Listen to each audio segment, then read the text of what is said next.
Hello বন্ধুরা, good morning.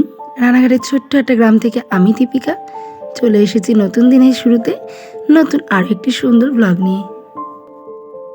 আমার সুন্দর আরও একটি ব্লগে তোমাদের অনেক স্বাগত জানিয়ে আজকের ব্লগটি শুরু করে দিলাম। আজ শনিবার, তো বিশেষ একটি স্পেশাল দিন যাকে বলে, তো আমাদের স্পেশাল দিন।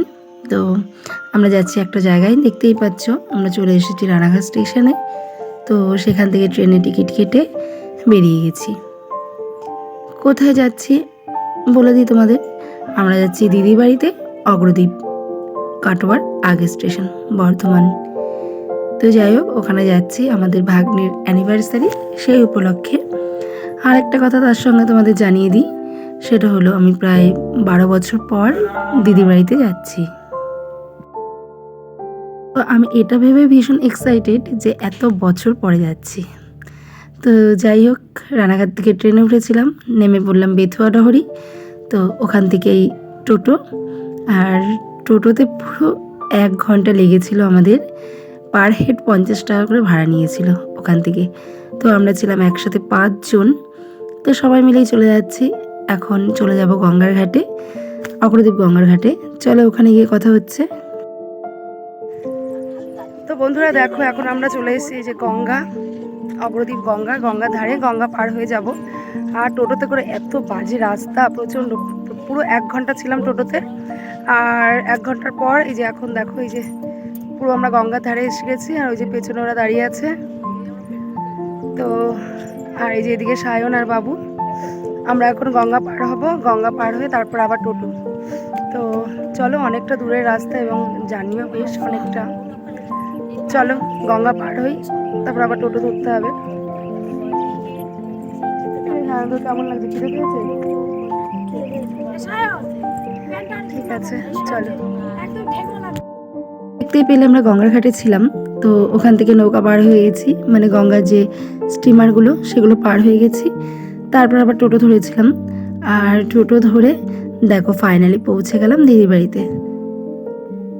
এটা হচ্ছে দিদির বাড়ি। ওই পেছনে দেখতে পাচ্ছ দিদি, দিদির ছেলে, আর এখানে আমরা সবাই চলে এসেছি। দেখো ওদের গোছানো ঘরটাকে কেমন করে অগোছালো করে দিলাম। যাই হোক, এতটা রাস্তা, এতগুলো গাড়ি পাল্টে প্রচণ্ড ক্লান্ত। তো এসেই স্নান সেরে নিলাম, কারণ প্রচণ্ড মানে ধুলো বালিতে মুখ চোখ মাথা টাথা একদম বাজে হয়ে গেছিলো। তো স্নান করে নিলাম। স্নান করে বৌদি সবাইকে খেতে দিচ্ছে। তো সবাই মিলে বাচ্চারা খেয়ে নিচ্ছে, দিদিও খেতে দিল।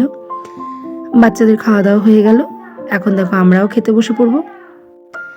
পুরো 10 রকমের আইটেম রান্না হয়েছিল, এটা ওটা ছোটোখাটো টুকিটাকি দিয়ে পুরো 10 রকম। মানে কোনটা ফেলে কোনটা খাবো এটাই ভাবছিলাম। সত্যি বলতে অনেক দিন পরে অনেকটা বেশি খেয়ে ফেলেছি।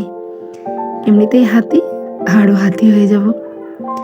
তো যাই হোক, খাওয়া দাওয়া কমপ্লিট করে দেখো একটুখানি হাতে হাতে, যেহেতু সন্ধ্যাবেলা একটু অনুষ্ঠান বললাম না, ওই যে বললাম অ্যানিভার্সারি, তো একটু অনুষ্ঠান, তার জন্য এখানে পেঁয়াজ রসুন এগুলো কাটা হচ্ছে, বিরিয়ানি বানানো হবে।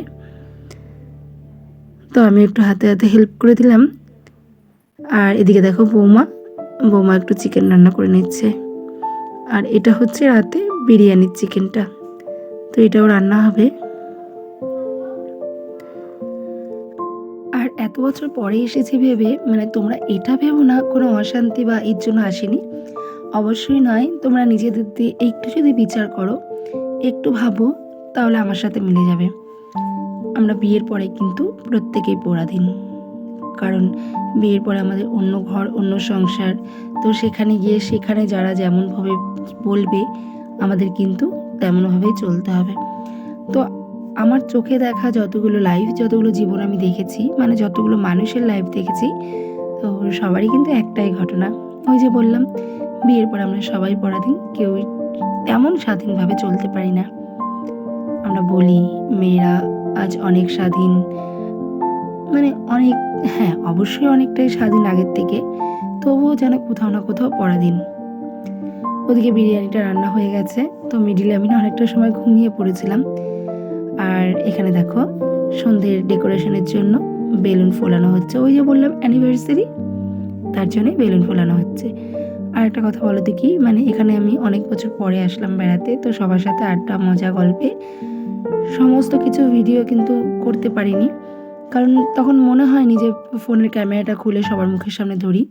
তখন একটাই কথা মনে হয়েছে যে এত বছর পরে আসলাম, মন খুলে তাদের সাথে গল্প করি, মন খুলে তাদের সাথে আনন্দ করি। তাও যেটুকু না করলে নয়, কারণ তোমাদের সাথেও তো শেয়ার করতে হবে আমি কোথায় এসেছি, কি করছি। তার জন্য যতটুকু নেওয়ার দরকার ঠিক ততটুকুই নিয়েছি।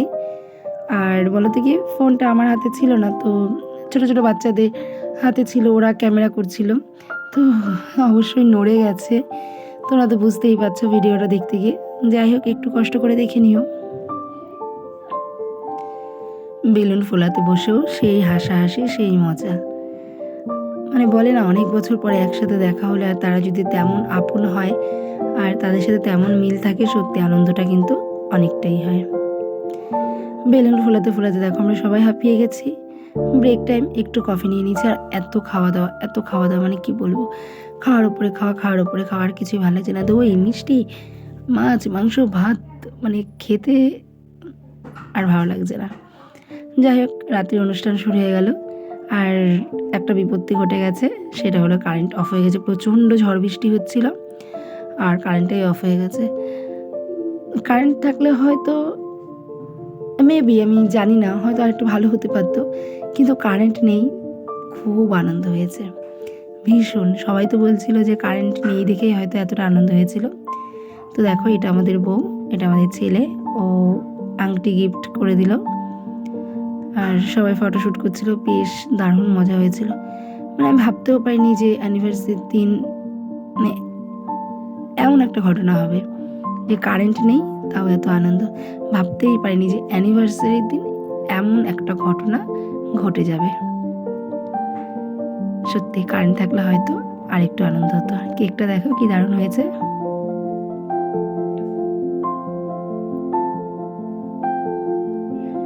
এই কেকটাও মেয়ে অমৃত থেকে আনা, এটা ছিল হানি। তো যাই হোক, কেকটা অসাধারণ খেতে ছিল। আর এখন অ্যানিভার্সারি কেক কাটিং হবে। আমি হচ্ছে সম্পর্কে ওর মাসি শাশুড়ি, মানে মাসি। তো এটা আমাদের বৌমা আর এটা আমাদের ছেলে। তবে বলতে গেলে বলাই যেতে পারে ফ্রেন্ড। বৌমা মাসি মামি এসব সম্পর্ককে দূরে সরিয়ে আমরা কিন্তু পুরোটাই বন্ধুর মতো। যাই হোক, কারেন্ট না থাকার জন্য একটা জিনিস খুব বাজে হয়েছে, কোনো ভিডিও তেমনভাবে করতে পারিনি, ফটোশ্যুট করতে পারিনি। কেক কাটিং সব কিছু হয়ে গেছে। সবাইকে এখন কেক খাইয়ে দিচ্ছে। সত্যি ছোটো ছোটোদের মানে যখন দেখি তখন নিজেদের কথাও মনে পড়ে যায়। আর সব থেকে ভালো একটা ব্যাপার হয়েছিল, সেটা খাওয়ার সময় ঠিক কারেন্টটা চলে এসেছিলো। কারেন্ট বাবুও বুঝেছে যে এদের এখন কারেন্টের দরকার, কারেন্টটাও চলে এসেছে। সবার খাওয়া দাওয়া হয়ে গেল, ড্রেসটাও চেঞ্জ করে নিয়েছি। আর আমিও দেখো এখন খেতে বসে পড়েছি। ওই যে পেছনে দেখছো, এটা হচ্ছে মেজদি, মানে এবারের মেজো যা। সবার সাথে ঠিকঠাক করে তোমাদের পরিচয় করাতে পারলাম না। তো যাই হোক, ভিডিওতে মোটামুটি সবাই আছি। চলো খাওয়া দাওয়াটা কমপ্লিট করে নিই, আর খেতে খেতে তোমাদের থেকে বিদায় নিয়ে নিচ্ছি। ভিডিওটি ভালো লাগলে অবশ্যই লাইক করে দিও, কমেন্ট করে দিও, চ্যানেলটাকে সাবস্ক্রাইব করে ছোট্ট দিদিভাইয়ের পাশে থাকো। তো চলো এখন আমাদের টাটা, গুড নাইট। আর যদিও কারেন্ট ছিল না, তবুও কিছু ফটো তুলে নিয়েছিলাম কারেন্ট আসার আগে এবং পরে। কয়েকটা ফটো তোমাদের সাথে শেয়ার করে দিলাম। দেখা হবে কালকে সেম টাইম নেক্সট কোনো ভিডিও নিয়ে। তো ততক্ষণ টাটা, গুড নাইট সবাইকে।